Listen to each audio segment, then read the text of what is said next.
শেষ হচ্ছে প্রিয় মুখ দেখার অপেক্ষা, আর তর সইছে না বাস্তুচ্যুত লাখ লাখ ফিলিস্তিনির। 1 বছরের অপেক্ষার পর ফিরছে আপন নিবাসে। গাজা উপত্যকার নানা প্রান্তে ছড়িয়ে ছিটিয়ে থাকা বাস্তুচ্যুত ফিলিস্তিনিরা উত্তরে ছুটছে, যারা ইসরায়েলের আগ্রাসনে পালিয়ে সেখান থেকে সরে যেতে বাধ্য হয়। যুদ্ধবিরতির চুক্তি অনুযায়ী উপকূলের একটি প্রধান সড়ক ধরে রোববার পায়ে হেঁটেই ঘরে ফিরতে হচ্ছে। তবে কেউ কেউ আবার ঘোড়ার গাড়িতে বা ছোট ছোট মোটরে চেপে গন্তব্যের পথে।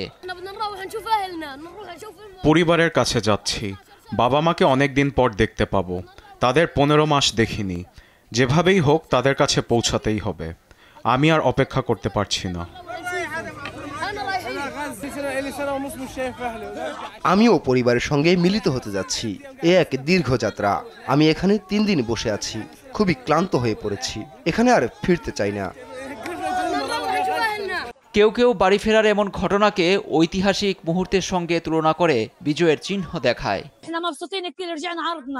আমরা খুবই খুশি যে ঘরে ফিরতে পারছি। হামাসকে স্যালুট জানাই, তারা আমাদের জন্য লড়াই করছে।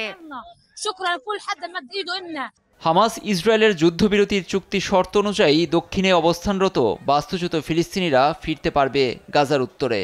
কিন্তু সবশেষ হামাস যে 4 জিম্মিকে মুক্তি দিয়েছে তাতে আরবেল ইয়াহুদ না থাকায় চুক্তি লঙ্ঘনের অভিযোগ এনে উত্তরের ফেরার পথ বন্ধ করে দেয় নেতানিয়াহু প্রশাসন। ফিলিস্তিনিদের কথা ভেবে হামাস পরের তালিকায় আরবেলের মুক্তির আশ্বস্ত করতেই বিধিনিষেধ তুলে নিয়েছে ইসরায়েল। তবে নেতানিয়াহু প্রশাসনের সাবেক জাতীয় নিরাপত্তা মন্ত্রী বেন গাভির এক্সে এক পোস্টে বলেন, উত্তর গাজায় ফিলিস্তিনিদের ফিরতে দেওয়ার অর্থ হলো হামাসের বিজয়।